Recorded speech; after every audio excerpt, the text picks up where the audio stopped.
Constitution Day in America. Coverage of the event and a constitutional quiz are just minutes away on CNN Student News. You're going to love it. I'm Carl Azus. First up today, police chanting, "Please go back," demonstrators chanting, "Open the door." It was a chaotic scene yesterday at the border of Serbia and Hungary, with migrants and refugees trying to get into Hungary. It's become the prime gateway into Western Europe and the continent's most severe refugee crisis since World War II. Hungary is one of several European countries trying to control their borders. There are hundreds of thousands of people fleeing terrorism, warfare, and poverty in the Middle East and North Africa. But European leaders are struggling with the challenges of where the refugees and migrants should go, how to pay for the influx of people, and concerns about terrorists crossing borders with them. CNN's Ben Wiedemann was at a Hungarian border yesterday when trouble broke out.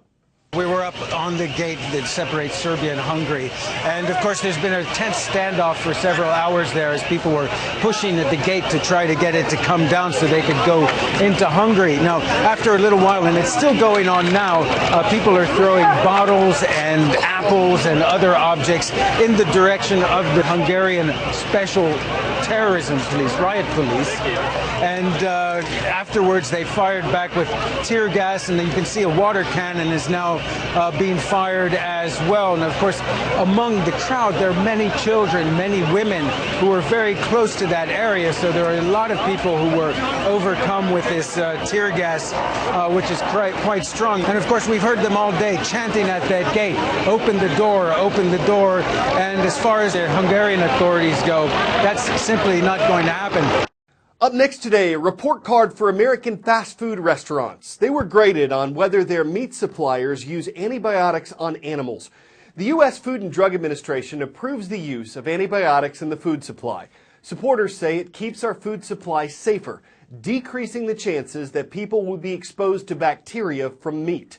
Critics say the practice makes bacteria more resistant to antibiotics, meaning infections could become harder to treat when we catch them. With more Americans dining out than ever, a group of health, environmental, and consumer interest organizations give an A to Chipotle and Panera Bread companies. The report says they're the only two fast casual restaurants that say most of their meat is raised without the regular use of antibiotics. Chick-fil-A got a B. It says it's in the process of going antibiotic-free. McDonald's and Dunkin' Donuts got C's, and restaurants that failed included Starbucks, Papa John's, Domino's, Taco Bell, Wendy's, Subway. An article with the complete list is featured in our extra credit resources at cnnstudentnews.com. Time for the shout out. Two people who signed the U.S. Constitution later became presidents. Who were they? If you think you know it, shout it out. Was it A, John Adams and James Madison, B, George Washington and Thomas Jefferson, C, George Washington and James Madison, or D, Thomas Jefferson and Andrew Jackson? You've got 3 seconds. Go. The two signers of the Constitution who'd become presidents were George Washington and James Madison. That's your answer, and that's your shout out. It was on this date, back in 1787, that 39 people plus a secretary signed the U.S. Constitution. What Constitution Day does is commemorate the event and the document that defined fundamental law in America. Okay, you knew that. But see what else you know about the document in our official CNN Student News Constitution Day quiz. It's Constitution Day. On this date in 1787, 39 delegates to the Constitutional Convention signed the document that today is the oldest written constitution still in use by any government.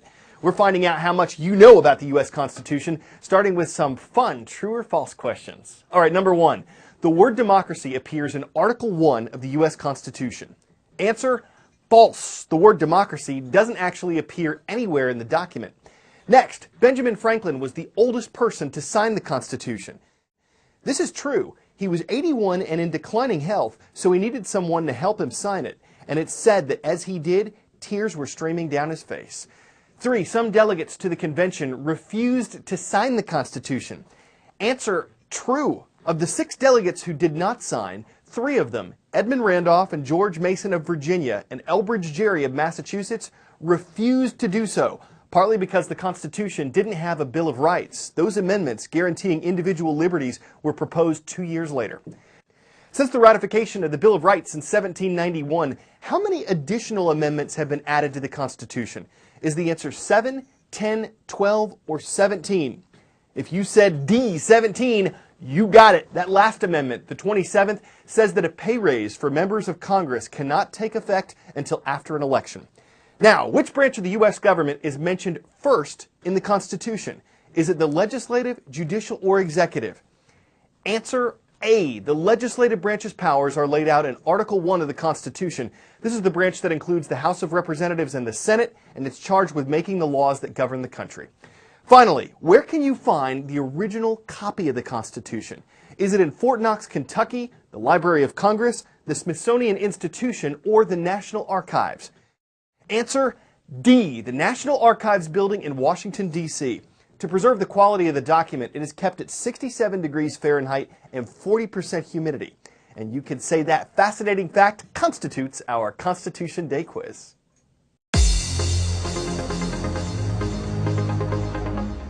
From yesterday's transcript page at CNNStudentNews.com, a fitting mascot leads off our Constitution Day roll call. The Senators. We elected to feature Dover High School today. It's in Dover, Delaware. Out west now to Idaho, Moscow, Idaho. It's the home of the Cubs, who are watching at Moscow Middle School. And from the capital of Saudi Arabia, we heard from the American International School of Riyadh. Good to have you watching this Thursday.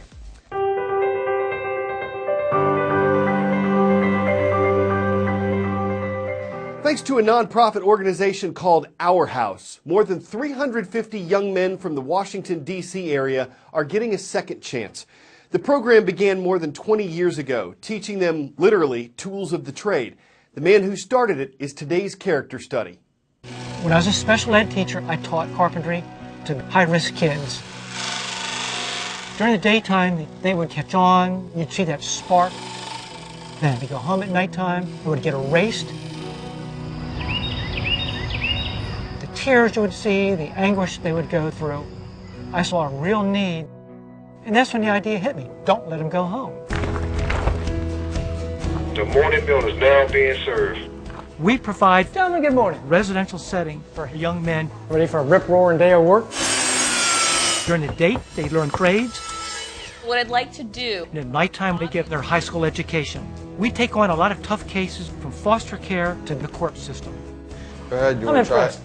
I'm impressed, yeah. The emotional support that we give is critical. Worked hard on it. Whoa, good job. Yeah.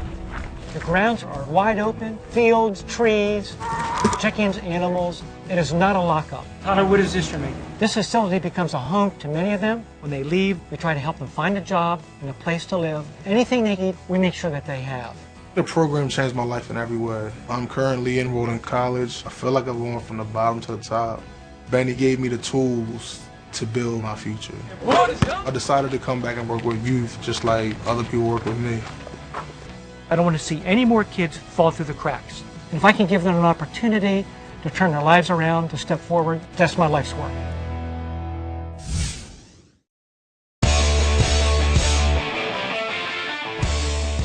Who'd be impressed to hear that one of NASA's latest rovers for exploring space is a hedgehog? Okay, it's actually a cube-named hedgehog, but check it. This thing can bounce. It's got 3 wheels, but they're flywheels, and they're on the inside. So if it flips over or lands at an odd angle, it wouldn't get stuck. NASA says hedgehogs are relatively inexpensive, but getting them to a Martian moon, for example, could end up costing $250 million, which could hedgehog a significant part of that budget, though some might call it a square deal. You can't really say the project's rolling forward. It's more of a hop, skip, and a jump away. Its movement, like its usefulness, kind of a hodgepodge. We're back tomorrow. Be there or be